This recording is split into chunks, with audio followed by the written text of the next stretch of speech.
Hey guys, welcome back to the video show.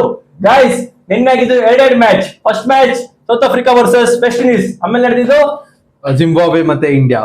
Guys first match ಅಲ್ಲಿ South Africa ಗೆದ್ದು almost qualify ಆಗಿದ್ದಾರೆ ಅಂತ ಹೇಳ್ಬೋದು. ಯಾಕಂದ್ರೆ ಅವ್ರು ಒಳ್ಳೆ ಕ್ರಿಕೆಟ್ ಆಡಿದ್ದು, ಅವ್ರ ಕಡೆ ಆಡಿದ್ದು ಮೂರೇ ಜನ ಬ್ಯಾಟ್ಸ್ಮನ್, ಅದು ಅವರು ಸರಿಯಾಗಿ ಹೊಡೆದಿದ್ದಾರೆ. ಮಾತ್ರ ಹೋಗಿದ್ ಒಂದೇ ವಿಕೆಟ್, ಎಷ್ಟು ಅದು 177 ಏನೋ ಚೇಸ್ ಮಾಡ್ಬೇಕಾದ್ರೆ ಒಂದೇ ವಿಕೆಟ್ ಕಳ್ಕೊಂಡು ಆಡಿದ್ದಾರೆ. ಗೈಸ್ ಮಾರ್ಕ್ ನಿನ್ನೆ ಸಕ್ಕತ್ತಾಗಿ ಆಡಿದ್ದು. ಗೈಸ್ ನಾನು ಇನ್ನೊಂದು ನೋಡ್ತೀನಿ ಪವನ್, ಈ ನಡೀತಿರೋ ಒಂದು 3-4 ಮ್ಯಾಚ್ ಇಂದ ಕ್ಯಾಪ್ಟನ್ ಸ್ಟಾಕ್ ಬರ್ತಿದೆ.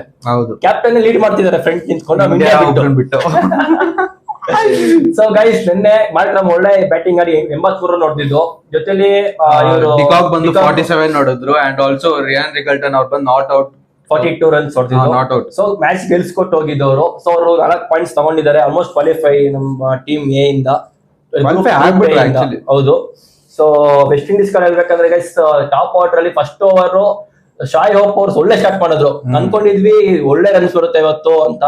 ಆಮೇಲೆ ವಿಕೆಟ್ ಹೋಯ್ತಾ ನಂಬರ್ 7 ವರ್ಗು ರನ್ನೇ ಬರ್ಲಿಲ್ಲ. Actually Pritam first over 16 runs ಏನೋ ಬಂದಿತ್ತು. ಹೌದು, ಆಮೇಲೆ ರನ್ಸೇ ಬಂದಿಲ್ಲ, ಬರೀ ವಿಕೆಟ್ಸೇ ಬಂದಿದ್ದು ಸೌತ್ ಆಫ್ರಿಕಾಗೆ.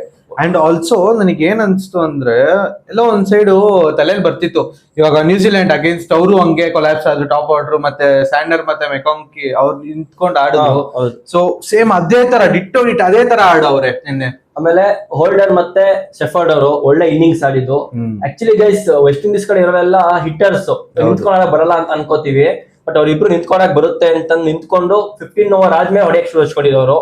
ಆಮೇಲೆ ನಮ್ದು ರಬಾಡ ಮತ್ತೆ ಎಂಗಿಡಿ ಎಲ್ಲ ಬಂದ್ಬಿಟ್ಟು 2 ವಿಕೆಟ್ ತಗೊಂಡು. ಆಕ್ಚುಲಿ ಎಂಗಿಡಿ ಬಂದು 3 ವಿಕೆಟ್, ರಬಾಡ ಮತ್ತೆ ಬೋಶ್ ಬಂದು 2 wicket. Second over third over continuous ಆಗಿ 4 ವಿಕೆಟ್ ಬಿದ್ಬಿಡ್ತು. ಹೌದು. ಸೊ ಅಂದ್ರೆ 2 ವಿಕೆಟ್ ಓವರ್ ಅಲ್ಲಿ. ಸೊ ಅಲ್ಲೇ ಮ್ಯಾಚ್ ರನ್ ಆಗೋಯ್ತು ಫುಲ್. ಸೊ ಅವಾಗ ಯಾರು ಒಬ್ರು ನಿಂತ್ಕೊಂಡು ಆಡಿದ್ರು ಚೆನ್ನಾಗಿರ್ತದೆ ಅನ್ಸುತ್ತೆ. ಆಕ್ಚುಲಿ ಪ್ರೀತಮ್ ನನ್ಗೊಂದು ಕ್ವಶನ್ ಇದೆ. ಫೈನಲ್ ನಡೀತಿರೋದು ಅಹಮದಾಬಾದ್ ಅಲ್ಲಿ. ನನಗೆ ತಿಳಿದು ಸೌತ್ ಆಫ್ರಿಕಾ ಬಂದ್ಬಿಡ್ತಾರೆ. ಸೊ ಅವ್ರಿಗೆ ಅದೊಂಥರ ಹೋಮ್ ಗ್ರೌಂಡ್ ತರ ಆಗ್ಬಿಟ್ಟಿದೆ. ಪಿಚ್ಚು ಕ್ಲೈಮೇಟ್ ಅದೆಲ್ಲ ಅವ್ರಿಗೆ ತಲೆಯಲ್ಲಿ ಕೂತ್ಕೊಂಡ್ಬಿಟ್ಟಿದೆ, ಅಡಾಪ್ಟ್ ಆಗ್ಬಿಟ್ಟವ್ರೆ ಫುಲ್. ಸೊ ಇದು ಲೈಕ್ ಸ್ಟ್ರಾಂಗ್ ಪಾಯಿಂಟ್ ಆಗಿರುತ್ತೆ ಅವ್ರಿಗೆ, ಅಡ್ವಾಂಟೇಜ್ ಆಗಿರುತ್ತಾ? ಹೌದು, ಅಡ್ವಾಂಟೇಜ್ ಇದ್ದೇ ಇರುತ್ತೆ. ಯಾಕಂದ್ರೆ ಇಂಡಿಯಾ ಎಡವಿರೋದೇ ಅಹಮದಾಬಾದ್ ಅಲ್ಲಿ. ಹೌದು. ಆಮೇಲೆ ನೆಕ್ಸ್ಟ್ ಮ್ಯಾಚ್ ಇರೋದು India versus West Indies. So India bowling ಅಷ್ಟೊಂದು ಇಂಪ್ರೆಸಿವ್ ಆಗಿಲ್ಲ. ನಾನು ಒಂದೇ ಕ್ವಶನ್ ಕೇಳೋದು ನಿನಗೆ, ಈ ಬೌಲಿಂಗ್ ಅಟ್ಯಾಕ್ ಇಟ್ಕೊಂಡು ಅದು ಅಗೇನ್ಸ್ಟ್ ವೆಸ್ಟ್ ಇಂಡೀಸ್ ಇಡನ್ ಗಾರ್ಡನ್ಸ್ ಅಲ್ಲಿ 2016 ಇಡನ್ ಗಾರ್ಡನ್ಸ್ ಅಲ್ಲಿ ಬಂದು ಫೈನಲ್ ಗೆದ್ದಿದ್ದಾರೆ ಅಗೇನ್ಸ್ಟ್ ಇಂಗ್ಲೆಂಡ್ ವೆಸ್ಟ್ ಇಂಡೀಸ್ ಅವರು. ಹೌದು. ಸೊ ಈ ಬೌಲಿಂಗ್ ಅಟ್ಯಾಕ್ ಇಟ್ಕೊಂಡು ಗೆಲ್ಬಹುದು ಅನಿಸ್ತಿದೆ ನನಗೆ. ಟಫ್ ಇರುತ್ತೆ ಪವನ್, ಹೇಳಕ್ಕಾಗಲ್ಲ. ಯಾಕಂದ್ರೆ ಯಾರು ಫಸ್ಟ್ ಬ್ಯಾಟಿಂಗ್ ಇರ್ತದೆ ಡಿಪೆಂಡ್ ಆಗುತ್ತೆ. ಇವಾಗ ಇಂಡಿಯಾ ಏನಾದ್ರು ಬ್ಯಾಟಿಂಗ್ ಆಡಿ 250 ಅವರ್ಸ್ ಹೊಡಿತು ಅಂತ ಅಂದಾಗ ಕಷ್ಟ ಆಗುತ್ತೆ. ಇದಾರೆ ಇಲ್ಲ ಅಂತಲ್ಲ, ಪ್ರೆಷರ್ ಇಂದಾನೇ ವಿಕೆಟ್ ಬೀಳೋ ಚಾನ್ಸಸ್ ಇರುತ್ತೆ. ಅದೇ ವೆಸ್ಟ್ ಇಂಡೀಸ್ ಅನ್ನ ಬ್ಯಾಟಿಂಗ್ ಆಡ್ಬಿಟ್ಟು 220 ಎಲ್ಲ ಹೊಡೋದು ಅಂದ್ರೆ ಚೇಸ್ ಮಾಡೋ ಚಾನ್ಸಸ್ ಇದೆ. ಯಾಕಂದ್ರೆ ಬ್ಯಾಟಿಂಗ್ ಚೆನ್ನಾಗಿದೆ. ಹೌದು. ಸೂರ್ಯಕುಮಾರ್ ಯಾದವ್, ನಂಗೆ ಒಂದೇ ಒಂದು ರಿಕ್ವೆಸ್ಟ್ ಇದೆ, ಪ್ಲೀಸ್ ದೂಬೇನ ಮಾತ್ರ ಬೌಲಿಂಗ್ ಕೊಡಬೇಡಿ. ಅದು ಬ್ಯಾಟಿಂಗ್ ಟ್ರ್ಯಾಕ್ ಅಲ್ಲಿ ಕೊಡಕ್ಕೆ ಹೋಗ್ಬೇಡಿ ಹೇಳ್ತಿದೀನಿ. ಇಲ್ಲಪ್ಪ, ನನಗೆ ಏನ್ ಅನಿಸುತ್ತೆ ಅಂದ್ರೆ, ನಾನು ನಿನ್ನೆ 1 ಓವರ್ ಕೊಟ್ಟರು ಅವ್ರಿಗೆ 26 ರನ್ ಕೊಟ್ಟರು ಅವರು ಅಲ್ವಾ. 26 ರನ್ ಕೊಟ್ಟ ಮೇಲೆ ಇನ್ನೊಂದು ಓವರ್ ಕೊಟ್ಟಿದ್ ಏನಕ್ಕೆ ಅಂತಾರೆ, ಅವ್ರಿಗೆ ಕಾನ್ಫಿಡೆಂಟ್ ವಾಪಸ್ ಬರ್ಲಿ.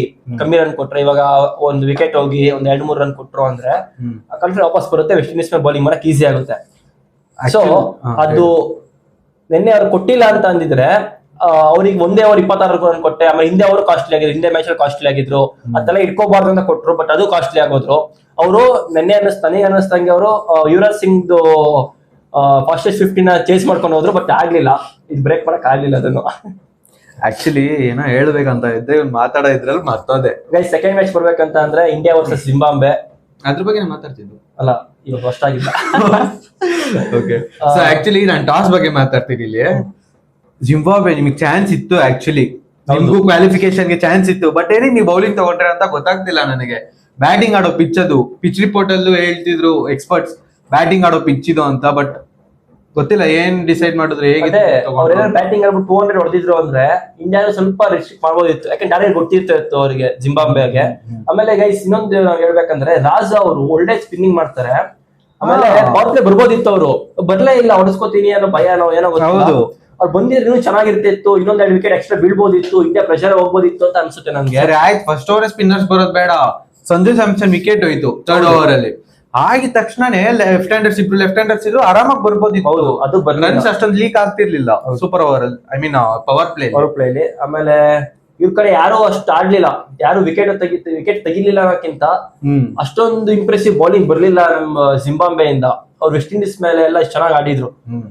ಸೊ ಆ ಬೌಲಿಂಗ್ ಎಲ್ಲ ಬರ್ಲಿಲ್ಲ ಅವ್ರ ಕಡೆಯಿಂದ. ಸೊ ಇಂಡಿಯಾ ಕಡೆ ಬೌಲಿಂಗ್ ಅಂತೂ ಗೈಸ್ ಅಷ್ಟು ಚೆನ್ನಾಗಿ ಇಲ್ವೇ ಇಲ್ಲ. ವರ್ಸ್ಟ್ ಏನೋ ಒಂಥರ ಅವ್ರ ಬೌಲಿಂಗ್ ಪರ್ಫಾರ್ಮ್ ಮಾಡಿರೋ ಮ್ಯಾಚ್ ಅಲ್ಲಿ ಇದೇ ವರ್ಸ್ಟ್ ಅನಿಸ್ತಿದೆ ನನಗೆ. ಅಂಡ್ ಆಲ್ಸೋ ಬ್ಯಾಟಿಂಗ್ ಆರ್ಡರ್ ಮಸ್ತ್ ಆಗಿತ್ತು ನಿನ್ನೆ ಮಾತ್ರ. ಹೌದು, ನನಗೇನೋ ರಿಂಕು ಸಿಂಗ್ ಹೋಗಿ ಅವ್ರ ಅಂಡ್ ಆಲ್ಸೋ ಗೈಸ್ ಇನ್ನೊಂದು ರಿಂಕು ಸಿಂಗ್ ಅವ್ರ ತಂದೆ ತೀರೋಗಿದ್ದಾರೆ. Deepest condolences to him and his family. ಅವರು ಆದ್ರೂ ಫೀಲ್ಡಿಂಗ್ ಮಾಡಿದ್ರು ಅವರು ರಿಂಕು ಸಿಂಗ್ ಮಾಡಿದ್ರ. ಹೌದು, ನೆನ್ನೆ ಫೀಲ್ಡಿಂಗ್ ಮಾಡಿ ಕ್ಯಾಚ್ ಬಿಟ್ರು ವರುಣ್ ಚಕ್ರವರ್ತಿ. ಸೊ ಫೀಲ್ಡಿಂಗ್ ಮಾಡಿದ್ರು ಅವರು. ಅದಾದ್ಮೇಲೆ ಅವ್ರಿಗೆ ವಿಷಯ ಗೊತ್ತಾಗಿರೋದು. ಇಲ್ಲ ಆಕ್ಚುಲಿ ಮ್ಯಾಚ್ ಆಡಿದ್ಮೇಲೆ ವಿಷಯ ಗೊತ್ತಾಗಿರೋದು ಏನೋ ICL ಇದಾಗಿದ್ದಾರೆ ಅಂತ. ಇಲ್ಲ ತಿರೋಗಿದ್ದಾರೆ ಅಂತ ಮ್ಯಾಚ್ ಮುಗಿದ್ಮೇಲೆ ಗೊತ್ತಾಗಿದ್ದು ರಿಂಕು ಸಿಂಗ್ ಈ ವಿಷಯ. ಆಮೇಲೆ ಹೋಗಿದ್ದಾರೆ ಅವರು. ಸೊ ಮ್ಯಾಚ್ ಅಲ್ಲಿ ಫೀಲ್ಡಿಂಗ್ ಮಾಡ್ತಿದ್ರು ಅವರು, ನಾನು ನೋಡಿದೀನಿ ಅದನ್ನ. ಅಲ್ಲ ಇವ್ರೇನಂದ್ರು ರಿಂಕು ಸಿಂಗ್ ಮನೆಗೆ ಹೋಗಿದ್ದಾರೆ ಅಂತ, ವಾಪಸ್ ಬಂದು ಮ್ಯಾಚ್ ಆಡ್ಬಿಟ್ಟು ಮತ್ತೆ ಇನ್ನೊಂದ್ಸಲ ಹೋಗಿದ್ದಾರೆ ಅವ್ರು ನೆಕ್ಸ್ಟ್. ಸೊ ಗೈಸ್ ಅದೊಂದು ಸ್ಯಾಡೆಸ್ಟ್ ಮೂಮೆಂಟ್ ನಿನ್ನೆ ಇದ್ರಲ್ಲಿ. ಆಮೇಲೆ ಇನ್ನೊಂದು ಹೇಳ್ಬೇಕಂತ ಅಂದ್ರೆ ಪವನ್ ಬ್ರೈನ್ ಬೆನ್ನೆತ್ ಏನದು 277 ಆವರೇಜ್. ವಿರಾಟ್ ಕೊಹ್ಲಿ 136 ಇತ್ತು 2016 ಅಲ್ಲಿ, 124 ಇತ್ತು 2014 ಅಲ್ಲಿ. ಇವಾಗ 277 ಇದೆ, ಹೈಯೆಸ್ಟ್ ಅದು. ಯಾರು ಬ್ರೇಕ್ ಮಾಡಕ್ ಆಗಲ್ಲ. ಹೌದು, 5-6 ಮ್ಯಾಚ್ ಆಡೋರೆ ಅದ್ರಲ್ಲಿ ಒಂದೇ ಸತಿ ವಿಕೆಟ್ ಕಳ್ಕೊಂಡಿರೋದು. 5 ರನ್ಸ್, ಅದು ಲಾಸ್ಟ್ ಮ್ಯಾಚ್ ವಿಕೆಟ್ ಕಳ್ಕೊಂಡಿರೋದು. ಅವ್ರು ಅದಕ್ಕಿಂತ ಮುಂಚೆ ಗೈಸ್ ಒಂದೇ ವಿಕೆಟ್ ಬಿದ್ದಿಲ್ಲ ಅವ್ರದ್ದು, ವಿಕೆಟ್ ಕಳ್ಕೊಂಡಿಲ್ಲ ಅವರು. ನಿನ್ನೆ 97 ಹೊಡೆದಿದ್ದಾರೆ. ಇನ್ನೊಂದು ಬಾಲ್ ಸೆಂಚುರಿ ಆಗ್ತಿತ್ತು, ಅದನ್ನ ಬೇಜಾರಾಯ್ತು. ಆಗ್ಬೇಕಿತ್ತು ಸೆಂಚುರಿ ಅವ್ರದ್ದು, ಯಾಕಂದ್ರೆ ಇನ್ನು 22 ವರ್ಷ. ಅದು ಇಂಡಿಯಾ ಮೇಲೆ 97 ಹೊಡೆದಿದ್ದಾರೆ, ಗ್ರೇಟ್ ಅದು. ಹೌದು, ಅಂತ ಬೌಲಿಂಗ್ ಅಟ್ಯಾಕ್ ಇದೆ ಇಂಡಿಯಾ ಕಡೆ. ವೆಸ್ಟ್ ಇಂಡೀಸ್ ಕಡೆ ಅಷ್ಟೊಂದು ಇಲ್ಲ, ಔಟ್ ಅದು ಬಿಡಿ. ಮಿಕ್ಕಿದ ಆಡಿ ಶ್ರೀಲಂಕಾದಲ್ಲಿ ಆಡಿದ್ರಲ್ಲ, ಒಳ್ಳೆ ಬೌಲಿಂಗ್ ಕಡೆಯಿಂದ ಆಡಿದವರಲ್ಲ. ವಿಕೆಟ್ ಕಳ್ಕೊಳ್ದೆ ಒಂದ್ ಕಡೆ ನಿಂತಿರೋದಂದ್ರೆ ಬೆನ್ನೆತ್ತವರು, ಸುತ್ತ ಆಡ್ಬೋದು ಬೇರೆಯವರು, ಆಡಿಲ್ಲ ಯಾರು. ಸೊ ಅದರಿಂದ ಸೋತಿರೋದು. ಆಕ್ಚುಲಿ ಸಿಕಂದರ್ ರಾಜ್ ಅವರು ಸ್ವಲ್ಪ ಕಾಂಟ್ರಿಬ್ಯೂಟ್ ಮಾಡಿದ್ರು, ಬಟ್ ಕೊನೆ ಸಾಕಾಗ್ಲಿಲ್ಲ ಅದು. So and also batting, India batting ತುಂಬಾ ಚೆನ್ನಾಗಿ ಆಡಿದ್ರು. ನನಗೆ ಈ ಆರ್ಡರ್ ತುಂಬಾ ಇಷ್ಟ ಆಯ್ತು. ನನಗೆ ನಿನ್ನೆ ಬಂದಿದ್ದು ಪರ್ಫೆಕ್ಟ್ ಆಡೋದು ಕರೆಕ್ಟ್ ಆಗಿತ್ತು. ತಿಲಕ್ ವರ್ಮಾ ನನಗೆ ಒಂದು ರೀಲ್ ಕಳಿಸ್ತಾ. ತಿಲಕ್ ವರ್ಮಾ ಶಾರ್ಟ್ ಬಾಲ್ ಆಡಕ್ ಹೋಗ್ತಾರೆ, ಎಲ್ಲ ಮಿಸ್ ಆಗ್ತಿದೆ. ಅಂಡ್ ಅವ್ರು ಡೆಸ್ಪರೇಟ್ ಆಗ್ಬಿಟ್ರು, ವಿಕೆಟ್ಸ್ ನ ಬ್ಯಾಟಲ್ ಹೊಡೆದ್ರು, ಅದು ನೆಟ್ ಸೆಷನ್ ಅಲ್ಲಿ. ಅಂಡ್ ನಾನು ಸರಿ ಆಯ್ತು ಪರ್ಫಾರ್ಮ್ ಮಾಡಲ್ಲ, ಡೌನ್ ದಿ ಆರ್ಡರ್ ಕಳಿಸ್ತವ್ರೆ, ಏನೋ ಒಂದ್ 2-3 ರನ್ ಹೊಡಿಬೋದು ಅನ್ಕೊಂಡೆ. ಬಟ್ ಬಂದಿದ್ ಫಸ್ಟ್ ಬಾಲೇ ಬೌಂಡ್ರಿ. ಹೌದು, ಅಲ್ಲಿಂದ ಒಳ್ಳೆ ಟೇಕ್ ಆನ್ ಮಾಡಿದ್ರು. ಪವನ್ ನಿನ್ನೆ ನೋಡು, ರೈಟ್ ಲೆಫ್ಟ್ ಕಾಂಬಿನೇಷನ್ ಓಪನಿಂಗ್ ಅಲ್ಲಿ ಆಯ್ತಾ. ರೈಟ್ ಬ್ಯಾಟ್ಸ್ಮನ್ ಔಟ್ ಆದ್ಮೇಲೆ ಲೆಫ್ಟ್ ಹ್ಯಾಂಡರ್ ಬಂದು ಇಶಾನ್ ಕಿಶನ್, ಏನಕ್ಕಂದ್ರೆ ಅವ್ರು ಹಿಟ್ಟರು ಬರ್ಲೇಬೇಕು. ಅದಾದ್ಮೇಲೆ ಸೂರ್ಯಕುಮಾರ್ ಯಾದವ್, ಆಮೇಲೆ ತಿಲಕ್ ವರ್ಮಾ, ಹಾರ್ದಿಕ್ ಪಾಂಡ್ಯ, ದುಬೆ. ಸೊ ಈ ತರ ಲೆಫ್ಟ್ ರೈಟ್ ಕಾಂಬಿನೇಷನ್. ದುಬೆ ಅಲ್ಲ ತಿಲಕ್ ವರ್ಮಾ ಆದ್ಮೇಲೆ ಯಾರು ಔಟ್ ಆಗಿಲ್ಲ ತಾನೆ. ಓಕೆ ಅಲ್ಲ ಹೇಳಿದ್ದು, ಲೆಫ್ಟ್ ರೈಟ್ ಕಾಂಬಿನೇಷನ್ಸ್ ಅವ್ರು ಮ್ಯಾಚ್ ಆಗ್ತಿದೆ. ಸೊ ಅದರಿಂದ ಹೆಲ್ಪ್ ಆಗಿದೆ ನಮ್ಗೆ ಇವಾಗ. ಹೌದು, ಸಂಜು ಸ್ಯಾಮ್ಸನ್ ಗೈಸ್ ಹೇಳ್ಬೇಕಂದ್ರೆ ಅವ್ರು ಒಳ್ಳೆ ಬ್ಯಾಟ್ಸ್ಮನ್, ಅವ್ರಿಗೆ ಕಾನ್ಫಿಡೆನ್ಸ್ ಅಲ್ಲಿ ಕಮ್ಮಿ ಆಗಿದೆ. ಇನ್ನೊಂದು ಚಾನ್ಸಸ್ ತುಂಬಾ ಸಿಗ್ತಿಲ್ಲ.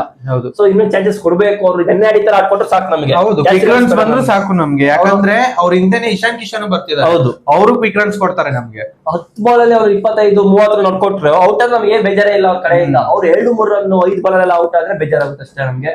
ಸೊ ಗೈಸ್ ಇದಾಗಿತ್ತು ನೆನ್ನೆ 2 match to post match reviews. So see you in the next video. Till then, bye bye.